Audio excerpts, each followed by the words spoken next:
Hello everybody, welcome to TWS academy. শুভ সকাল সকলকে। স্টুডেন্টস, সেট 35 তোমাদের আপকামিং পরীক্ষার জন্য গুরুত্বপূর্ণ একটি জিকের সেট। সো ডিয়ার স্টুডেন্টস, প্রতিদিনের এই সেটটি তোমরা সকাল 7টাতে টিডব্লিউএস একাডেমিতে দেখতে পাও। এছাড়া আমরা টিডব্লিউএস একাডেমি ছাড়া অন্যান্য চ্যানেলেও ক্লাস করিয়ে থাকি। তো সাবস্ক্রাইব না করে রাখলে দ্য ওয়ে অফ সলিউশন এবং টিডব্লিউএস স্মার্ট চ্যানেলগুলোকেও সাবস্ক্রাইব করে রাখতে পারো ফ্রি লাইভ ক্লাস দেখার জন্য। স্টার্ট করছি প্রথম প্রশ্ন দিয়ে। গণপরিষদ গঠন এর ধারণা প্রথম কে দিয়েছিলেন? গণপরিষদ এটা গঠনের ধারণা প্রথম কোন ব্যক্তি দিয়েছিলেন? প্রথম গণপরিষদ গঠনের ধারণা দেন মানবেন্দ্রনাথ রায় বা এম এন রায়। এম এন রায়, যিনি ভারতীয় কমিউনিস্ট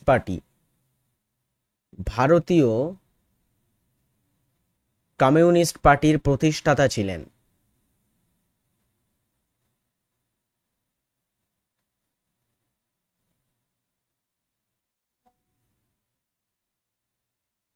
তিনি ভারতীয় কমিউনিস্ট পার্টি প্রতিষ্ঠা করেন। সেই মানবেন্দ্রনাথ রায় 1934 সালে প্রথম ভারতে গণপরিষদ গঠনের কথা বলেছিলেন। আচ্ছা, গণপরিষদ সম্পর্কে কয়েকটা জিনিস। গণপরিষদ এটা কবে গঠন হয়? গণপরিষদ গঠন হয়েছিল 1946 সালের নভেম্বর মাসে গণপরিষদ গঠন হয় এবং এর সভাটা বা প্রথম যে অধিবেশন, প্রথম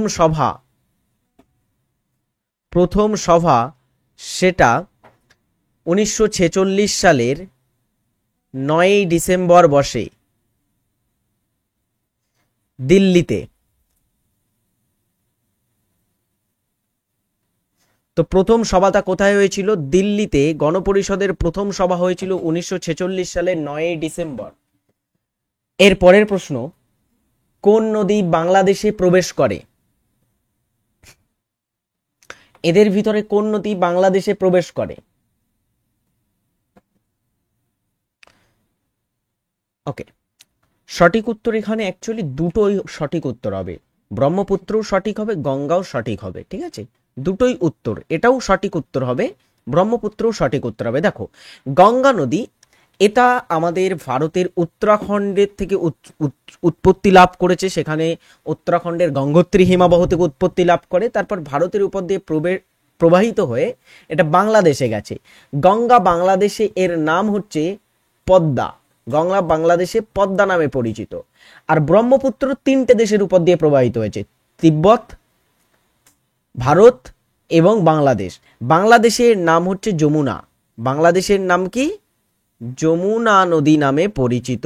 তো এই নদীগুলো আমরা দেখেছি কিন্তু বাংলাদেশে প্রবেশ করেছে। তো দুটোই সঠিক উত্তর হবে, এ এবং ডি উভয়ই সঠিক উত্তর হবে।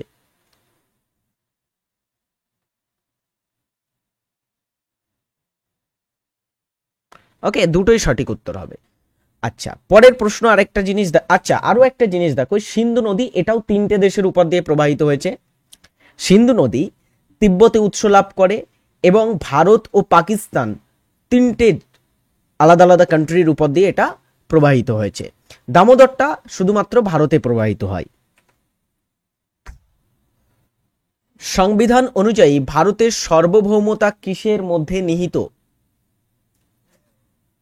ভারতের সার্বভৌমতা কোনটির উপরে নিহিত আছে?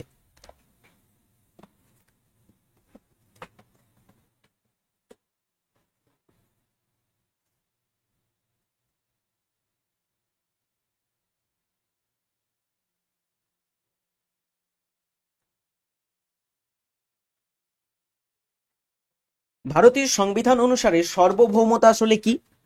সার্বভৌমতা মিন্স হচ্ছে, প্রথমে সার্বভৌমতার সংজ্ঞা দেখো। সার্বভৌমতা বলতে একটি রাষ্ট্রের সর্বোচ্চ এবং চূড়ান্ত কর্তৃত্বকে বোঝানো হয়, যার মাধ্যমে রাষ্ট্রের নিজস্ব আইন প্রণয়ন, শাসন এবং বিচার কার্য পরিচালনা করে এবং বাইরের কোনো শক্তির হস্তক্ষেপ ছাড়াই কাজ করতে পারে। অর্থাৎ ভারতের উপরে কোনো বৈদেশিক হস্তক্ষেপ থাকবে না, কোনো বিদেশির কথাই কিন্তু ভারত চলবে না। এটাই হচ্ছে সার্বভৌমত্ব।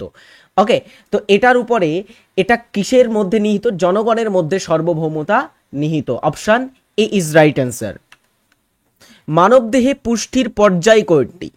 মানবদেহে পুষ্টি তোমার খাদ্য গ্রহণ থেকে, একটা মানুষের খাদ্য গ্রহণ থেকে শুরু করে মানুষের খাদ্য পরিপাক পর্যন্ত, একটা মানুষের খাদ্য গ্রহণ থেকে খাদ্য পরিপাক হয়ে সেই পরিপাকটা দেহে কাজে লাগানোর মাধ্যমে, এবং যেগুলো কাজে লাগবে না সেগুলো মানে শরীরের বাইরে মলমূত্রের মাধ্যমে বার হয়ে যাবে। তো এই যে পুরো পর্যায় খাদ্য গ্রহণ থেকে পুরো একদমই যে শেষ পর্যায়, সেই পর্যন্ত পুষ্টির কতগুলি পর্যায় আছে? 5টি পর্যায় আছে। দেখো, প্রথম পর্যায়ে খাদ্য গ্রহণ, যখন আমরা খাবার খেয়ে থাকি, কোনো খাবার আমরা গ্রহণ করে থাকি মুখগহ্বরের মাধ্যমে, তো সেটাকে খাদ্য গ্রহণ বলবো। এরপরে পরিপাক, সেই খাদ্যটা খাদ্য গ্রহণের পর খাদ্যবস্তু ক্ষুদ্র অংশে ভেঙে যাবে, এই প্রক্রিয়াকে আমরা পরিপাক নাম দেব। পরিপাকের ক্ষেত্রে এনজাইম যেগুলো হয়ে থাকে সেগুলো খুবই গুরুত্বপূর্ণ ভূমিকা পালন করে। এনজাইম বা যেগুলো তোমার হচ্ছে উৎসেচক, বিভিন্ন উৎসেচক বিভিন্নভাবে আমাদের খাদ্যগুলোকে কিন্তু ভেঙে দেয় এবং আমাদের পরিপাক এটাকে আমরা বলে থাকি। এরপরে পরিপাক হওয়ার পরে, পরিপাক হওয়া খাদ্য শরীরের কোষে শোষণ হবে। এই শোষণ প্রক্রিয়ার মাধ্যমে পুষ্টি উপাদানগুলি শরীরের বিভিন্ন অংশে পৌঁছে যায়, এটাকে আমরা শোষণ বলবো। আরেকটু হচ্ছে আত্তীকরণ।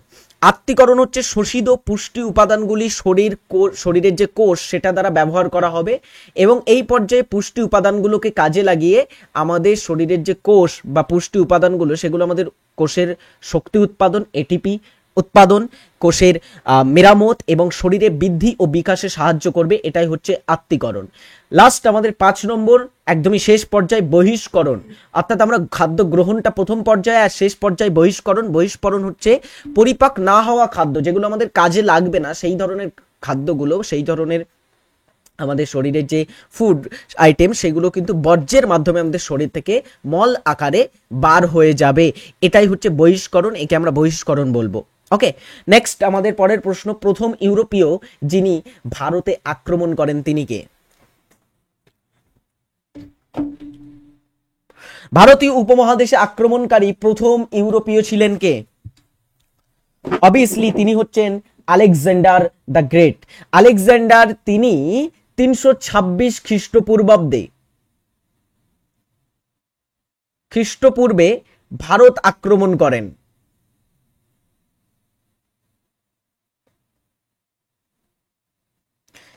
এবং আলেকজান্ডার তিনি ছিলেন একজন গ্রিক বীর, গ্রিক শাসক। তো আলেকজান্ডার যেহেতু গ্রিক ছিলেন, তো গ্রিসটা বর্তমানে গ্রিক, এটা ইউরোপের মধ্যেই পড়তো। তো তিনি প্রথম ইউরোপীয় যিনি ভারত আক্রমণ করেন। পরেরটা, পশ্চিমবঙ্গের দীর্ঘতম এবং প্রধান নদীর নাম কি? আমাদের পশ্চিমবঙ্গের উপর দিয়ে প্রচুর নদী প্রবাহিত হয়েছে। পশ্চিমবঙ্গের সব থেকে দীর্ঘতম এবং প্রধান নদীর নাম কি? দেখো, একটু আগে আমরা গঙ্গা নদী সম্পর্কে বলছিলাম। গঙ্গা নদী, আমি একটা লাল দাগ টানছি, এই দাগটার দিকে একটুখানি সকলে ফোকাস করো।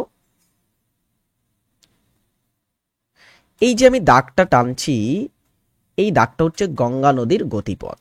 এই দাগটা কি? গঙ্গা নদীর গতিপথ। এখন গঙ্গা নদী বিহার, ঝাড়খণ্ড হয়ে আমাদের পশ্চিমবঙ্গে প্রবেশ করছে, তারপরে এটা পশ্চিমবঙ্গের মধ্য দিয়ে প্রবাহিত হয়ে বাংলাদেশে চলে যাচ্ছে। আর আমি বাংলাদেশে বলেছি, এটার নাম হচ্ছে পদ্মা। বাংলাদেশে যখন চলে গেছে, বাংলাদেশে যাওয়ার ঠিক আগে এই নদী থেকে মুর্শিদাবাদের ধুলিয়ান বলে একটা অঞ্চল আছে, সেখান থেকে আমাদের এই নদীটার একটা শাখা নদী বার হয়েছে, যেটা গঙ্গার প্রধান শাখা নদী। এটাকে আমরা অনেক সময় বলে থাকি ভাগীরথী হুগলি নদী। প্রথমে এটা ভাগীরথী নামে পরিচিত, পরে এটা হুগলি নদী নামে পরিচিত, এবং এইভাবে এটা গিয়ে কিন্তু বঙ্গোপসাগরের সাথে মিলিত হয়েছে। এখন এই যে ভাগীরথী হুগলি নদী, এটা হচ্ছে আমাদের পশ্চিমবঙ্গের প্রধান এবং দীর্ঘতম নদী। এর তীরেই কিন্তু পশ্চিমবঙ্গের বড় বড় যে সিটিগুলো সেগুলো অবস্থিত আছে। কলকাতা, হাওড়া, ব্যারাকপুর, এই ধরনের যে সিটি, সেগুলো আমরা কোথায় পাবো? গঙ্গা নদী, গঙ্গা অর্থাৎ ভাগীরথী হুগলি নদী, যেটা গঙ্গা শাখা নদী, তার তীরে অবস্থিত আছে।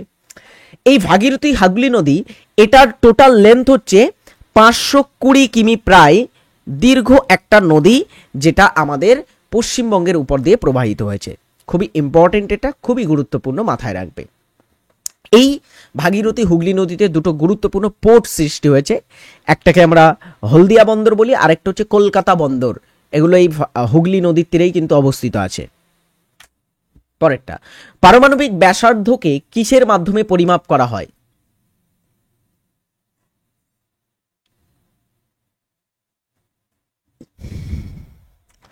কিসের মাধ্যমে আমরা পারমাণবিক ব্যাসার্ধ পরিমাপ করে থাকি? ন্যানোমিটারের মাধ্যমে। ন্যানোমিটার খুবই সূক্ষ্ম দৈর্ঘ্য পরিমাপ করতে ব্যবহার করা হয়, ন্যানোমিটার। এখানে একটুখানি তোমাদের একটু ইকুয়েশন বলি। 1 ন্যানোমিটার ইকুয়াল 1 ন্যানোমিটার সমান প্রায় 10⁻⁻9 মিটার। বুঝতে পারছো? তার মানে ন্যানোমিটার কতটা ছোট? 10⁻⁻9 মিটার মানে 1 ন্যানোমিটার। অলরাইট, চলো পরেরটা আমরা দেখব। কোন অঞ্চলকে ল্যান্ড অফ হাই প্যাসেজ বলা হয়ে থাকে? হাই পাসেস, পাস মানে কি? পাস মানে হচ্ছে গিরিপথ। তো কোনটাকে আমরা উঁচু গিরিপথের ভূমি বা উঁচু গিরিপথের অঞ্চল বলে থাকি? ল্যান্ড অফ হাই পাসেস বলা হয়ে থাকে লাদাখকে। লাদাখের লা লা শব্দের অর্থ হচ্ছে গিরিপথ, লা মানেই হচ্ছে গিরিপথ, ঠিক আছে? তো লাদাখকে আমরা বলছি ল্যান্ড অফ হাই প্যাসেজ। এবং লাদাখ এটা আমাদের ভারতের একটি কি ইউনিয়ন টেরিটরি। লাদাখটা একটা ইউনিয়ন টেরিটরি না? কেমন ইউনিয়ন টেরিটরি? আমাদের ভারতের সব থেকে বৃহত্তম ইউনিয়ন টেরিটরি। এর রাজধানী সম্পর্কে একটুখানি জেনে রাখো। রাজধানী, লাদাখের রাজধানী হচ্ছে লে, এটাকে লাদাখের রাজধানী বলা হয়। আর লাদাখে এখানে লেফটেন্যান্ট গভর্নরের শাসন থাকে। লাদাখ যেহেতু কেন্দ্রশাসিত অঞ্চল, এখানে লেফটেন্যান্ট গভর্নরের শাসন আছে। তো লাদাখের বর্তমান লেফটেন্যান্ট গভর্নর কে? বিডি মিশ্র। বিডি মিশ্র এখানকার লেফটেন্যান্ট গভর্নর। চলো নেক্সট কোশ্চেন ইজ, ভারতের প্রথম ব্যাংক কোথায় স্থাপিত হয়েছিল? আমাদের ভারতবর্ষের প্রথম ব্যাংক কোথায় স্থাপিত হয়? প্রথমত দেখো, আমাদের ভারতের প্রথম ব্যাংকের নাম কি ছিল? প্রথম ব্যাংকের নাম কি ছিল জানো? সেটার নাম ছিল ব্যাংক অফ হিন্দুস্তান। ব্যাংক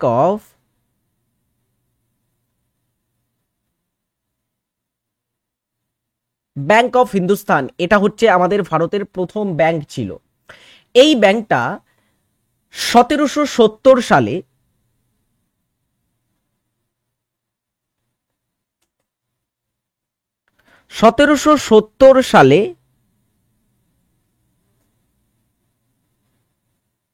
স্থাপিত হয়। কোথায় স্থাপিত হয়? কবে স্থাপিত হয়? 1770 সালে। কোথায়? কলকাতাতে এটা স্থাপিত হয়েছিল। এই ব্যাংকটি প্রতিষ্ঠা করা কোম্পানির নাম ছিল, এটা একটা কিন্তু প্রাইভেট ব্যাংক ছিল, কোনো সরকারি ব্যাংক নয়। ব্যাংক অফ হিন্দুস্তান এটার একটা কোম্পানি দ্বারা প্রতিষ্ঠা করা হয়, যার নাম ছিল আলেকজান্ডার অ্যান্ড কোম্পানি।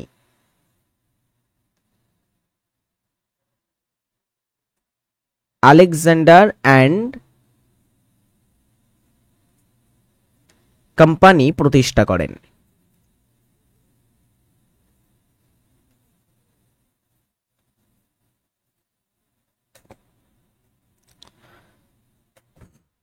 সুন্দর একটি প্রশ্ন। এরপরে আমাদের 9 নম্বর প্রশ্ন, তেলেঙ্গানার রাজধানী কি? তেলেঙ্গানা, তেলেঙ্গানা এটা হচ্ছে আমাদের ভারতের নবীনতম রাজ্য।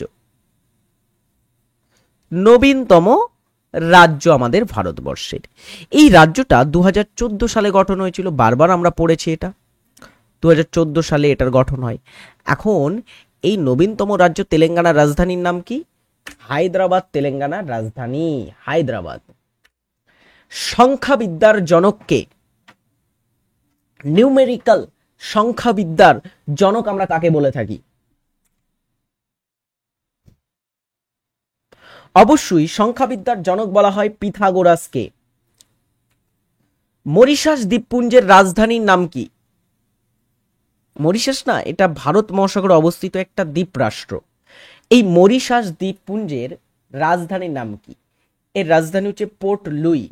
এখানে একটাখানি জিনিস দেখো, ম্যাপে কিভাবে দেখি, ম্যাপে একটুখানি দেখো, এটা ভারত মহাসাগরে অবস্থিত আছে, মাদাগাস্কার থেকে কিছুটা দূরে। এখন এই পোর্ট লুই যেটা মরিশাসের রাজধানী, সেটা এই দেখো কোথায় আছে? ভারত মহাসাগরে আছে। মরিশাস এই দ্বীপ রাষ্ট্রটি, এটা আফ্রিকা মহাদেশের একটি অংশ। আফ্রিকা মহাদেশে অনেক দেশ আছে, এই যে Ethiopia, Djibouti, Somalia, Kenya, Uganda, Rwanda, Burundi, তারপরে দক্ষিণ সুদান, তানজানিয়া, হ্যাঁ, মোজাম্বিক, জিম্বাবুয়ে, এই যে দেশগুলো আছে, মাদাগাস্কারও একটি দক্ষিণ আফ্রিকার দেশ। এবং পোর্ট লুই এটাও কিন্তু মাফ করবে, এটাও কিন্তু আফ্রিকা মহাদেশের একটা দেশ। এখন খুবই ইম্পর্টেন্ট ভাবে মনে রাখতে হবে এখানকার রাজধানী হচ্ছে পোর্ট লুই, ভেরি ইম্পর্টেন্ট, মরিশাসের রাজধানী। ফাউন্ডেশন ব্যাচ সহ কম্বাইন্ড ব্যাচ, এই সমস্ত ব্যাচে তোমরা ভর্তি হয়ে আমাদের কাছ থেকে চাকরির প্রিপারেশন নিতে পারো। তো যে সমস্ত স্টুডেন্ট এখনও TWS একাডেমিতে অ্যাডমিশন নাওনি, আমাদের TWS একাডেমি অ্যাপ ডাউনলোড করে আজই সেখানে অ্যাডমিশন নিতে পারো বেস্ট চাকরির প্রিপারেশন নেওয়ার জন্য। যে সমস্ত ব্যাচগুলো চলছে সেগুলো তোমার স্ক্রিনে দেওয়া হলো, এগুলো দেখে তোমরা ভর্তি হতে পারো।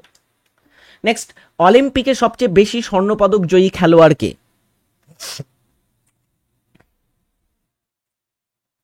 অলিম্পিকের ইতিহাসে সবথেকে বেশি সোনার পদক জিতেছেন কোন খেলোয়াড়?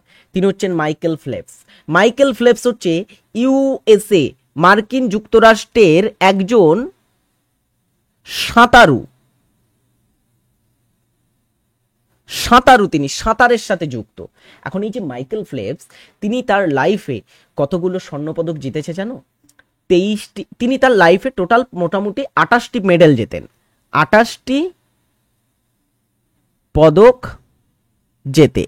তার ভিতরে 28টি মেডেলের ভিতরে তার 23টি মেডেল, 23টি সোনা।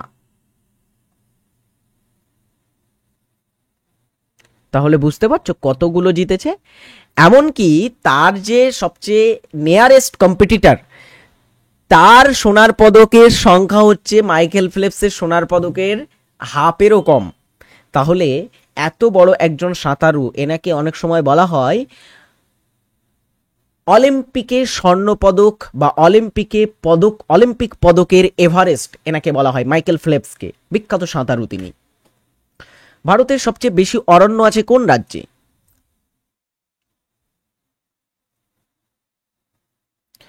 অরণ্য, বন আমরা কোন রাজ্যে বেশি দেখতে পাবো? অবশ্যই সেটা মধ্যপ্রদেশ রাজ্যে সবথেকে বেশি আছে বন। উস্তাদ রশিদ খান কোন ক্ষেত্রে বিখ্যাত ছিলেন? আচ্ছা, এই উস্তাদ রশিদ খান ইনি একজন বিখ্যাত ব্যক্তি ছিলেন, যিনি এই বছর খানেক হচ্ছে প্রয়াত হয়েছেন উস্তাদ রশিদ খান। এখন এই উস্তাদ রশিদ খান কোন ক্ষেত্রে বিশেষ করে বিখ্যাত ছিলেন? সাহিত্য, সঙ্গীত, চিত্রকলা এবং রাজনীতি। তিনি ছিলেন একজন সঙ্গীত শিল্পী, বিশেষ করে শাস্ত্রীয় সঙ্গীত গাওয়ার জন্য তিনি বিখ্যাত ছিলেন। তামিলনাড়ুর মুখ্যমন্ত্রীকে? তামিলনাড়ু রাজ্যের মুখ্যমন্ত্রীকে বর্তমানে? MK স্ট্যালিন তামিলনাড়ুর মুখ্যমন্ত্রী। পিনারাই বিজয়ন কেরালার মুখ্যমন্ত্রী। কেরালার মুখ্যমন্ত্রীর নাম কি বলবো আমরা? কেরালার মুখ্যমন্ত্রী হচ্ছে পিনারাই বিজয়ন। সিদ্ধারামাইয়া তারই প্রতিবেশী একটি রাজ্য কর্ণাটকের মুখ্যমন্ত্রী। কর্ণাটকের মুখ্যমন্ত্রীর নাম সিদ্ধারামাইয়া। আর রেবন্ত রেড্ডি কোথাকার মুখ্যমন্ত্রী? এনিবডি কমেন্ট করে সকলে জানাবে। রেবন্ত রেড্ডি বা অনুমোলা রেবন্ত রেড্ডি ইনি কোন রাজ্যের মুখ্যমন্ত্রী? কমেন্ট বক্সে এটার উত্তর আমি তোমাদের কাছ থেকে জানতে চাইব। মৌসুমী শব্দটি কোন ভাষা থেকে আগত? মৌসুমী, আমাদের ভারতে যে মৌসুমী বায়ু আসে যার কারণে ভারতে বৃষ্টিপাত হয়, এই যে মৌসুমী শব্দটা, এটা এসেছে কোন শব্দ থেকে?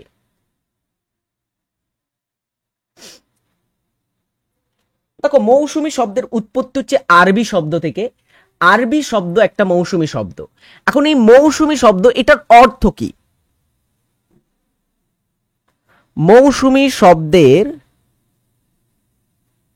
অর্থ কি? মৌসুমী শব্দের অর্থ হচ্ছে ঋতু। ঋতু মানে সিজন, ঋতু বা সিজন, এটা হচ্ছে মৌসুমী শব্দের অর্থ। 18 নং প্রশ্ন, ভারতের সংবিধানে নবম তফসিল যুক্ত হয়েছে কোন সংশোধনীর মাধ্যমে?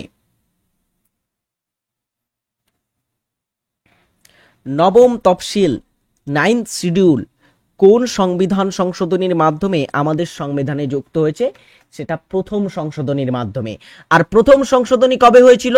1951, 1951 সালে ভারতের সংবিধানকে প্রথমবারের জন্য সংশোধন করা হয়েছিল। আজ একটি বাড়ির কাজ দেওয়া থাকবে, যেটা নিচের কোনটি একটি মৌলিক অধিকার নয়? এটা অবশ্যই কমেন্ট করে সকলে উত্তর জানিয়ে যাবে। জীবনের অধিকার, বাক স্বাধীনতা, ধর্মীয় স্বাধীনতার অধিকার এবং ভোটাধিকার, এর ভিতরে কোনটি মৌলিক অধিকার নয়? আমরা সকলেই জানি 12 থেকে 35 ধারার ভিতরে পার্ট তৃতীয় বা তৃতীয় অংশের ভিতরে আমরা পেয়ে থাকি সাধারণত মৌলিক অধিকারগুলোকে। এবারে তার ভিতরে কোনটা নেই এখানে কমেন্ট করে অবশ্যই সকলে জানাবে উত্তরটা। পরের প্রশ্ন, বোরলাগ পুরস্কার কোন ক্ষেত্রে প্রদান করা হয়? বোরলাগ পুরস্কার কোন ক্ষেত্রে দেওয়া হয়? কৃষি ক্ষেত্রে বোরলাগ অ্যাওয়ার্ড দেওয়া হয়। কৃষি ক্ষেত্রে এই বোরলাগ পুরস্কার দেওয়া হয়। এই বোরলাগটা কে? বোরলগ একজন ব্যক্তির নাম। বোরলগকে একজন ব্যক্তির নাম, পুরো নাম নরম্যান বোরলাগ। নরম্যান বোরলাগ। এই নরম্যান বোরলাগকে, নরম্যান বোরলাগ হচ্ছে সবুজ বিপ্লবের জনক। সবুজ বিপ্লবের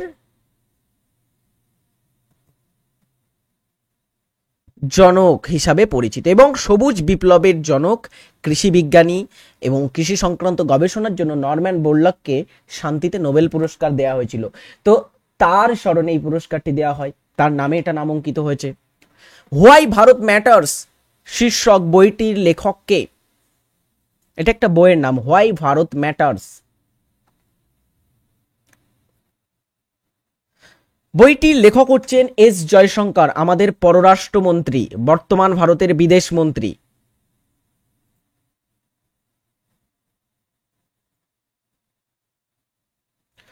নেক্সট, সুন্দর হাতের লেখা শিল্পকে কি বলা হয়?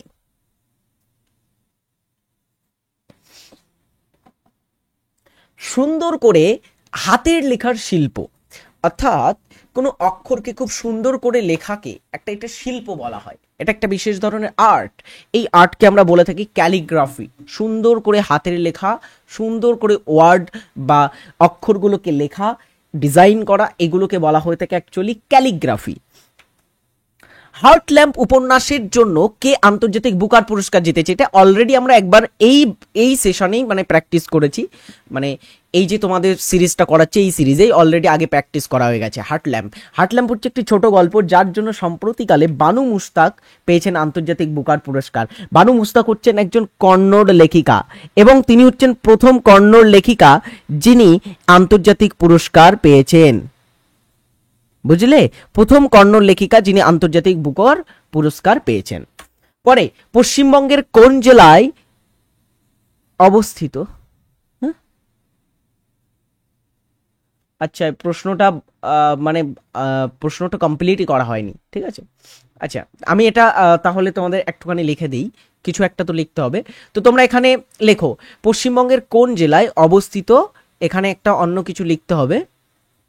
কোন জেলায় অবস্থিত সিঙ্গালীলা অভয়ারণ্য?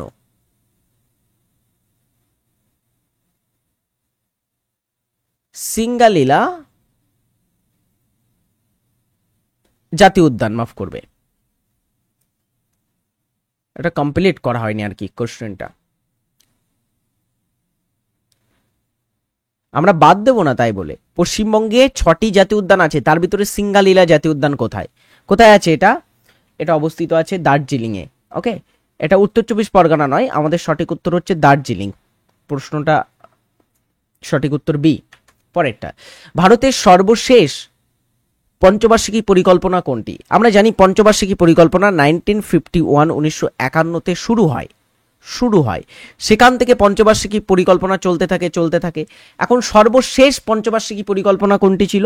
সেটা ছিল দ্বাদশ পঞ্চবার্ষিকী পরিকল্পনা, 12 5-year প্ল্যানিং, যেটা 2012 সালে যখন মনমোহন সিং সরকার ছিল আমাদের ভারতে, তখন কিন্তু এটার পরিকল্পনা করা হয়। ওকে, এটা 2012 সালে পরিকল্পনা করা হয়েছিল। তারপরে আমরা জানি সকলে 2015 সালে নীতি আয়োগ আসে, নীতি আয়োগ গঠন হয় এবং তারপর থেকেই পঞ্চবার্ষিকী পরিকল্পনার কনসেপ্টটা কিন্তু আর বর্তমানে নেই। নেক্সট, ভারতের একমাত্র ভাসমান জাতীয় উদ্যানের নাম কি? একমাত্র, অনলি ওয়ান ভাসমান জাতীয় উদ্যান কোনটি? অবশ্যই সেটা হচ্ছে কেইবুল লামজাও জাতীয় উদ্যান, অপশন সিতে আমরা পাচ্ছি। এটা কোন রাজ্যে আছে? মণিপুর রাজ্যে। আমাদের ভারতের যে মণিপুর রাজ্য আছে না, সেই মণিপুর রাজ্যে এটা অবস্থিত।